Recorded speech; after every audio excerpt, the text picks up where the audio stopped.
Okay, we now move on to speaking part 2, and your topic is describe a time when you tried to do something but you weren't very successful. So,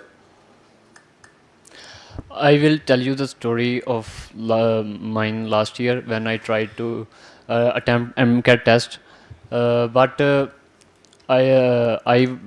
was a false attempt of mine. Uh, when I did my inter, my parents advised me to go for MDCAT, but I did not really want to go for it.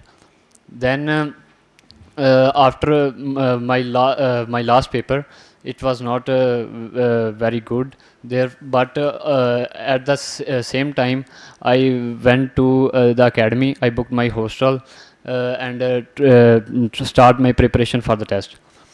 Uh, it was a complete disaster for me, as I have prepared from the YouTube, and due to COVID, we have a really short time for the preparation of MDCAT, and I really tried, but I think all went in vain.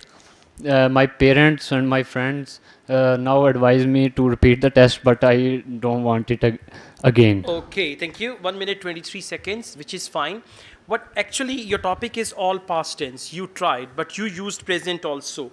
Like you said, start. It should have been started. Then you said, I have. It should have been, I had. Then you said, we have. Yes. It should have been, we had. So just you are a bit confused about present and past. Part. So focus the use of present and past. Now we move on to speaking part 3. What is your definition of success, or what is success according to you? I think success is something from which you are satisfied. I don't really care what people think about my performance. As long as you are satisfied with your performance, you are successful. All right, thank you. Just try to add some more to it, then it'll be better. And focus grammar, ठीक. tenses. Okay. Thank Thank you. you.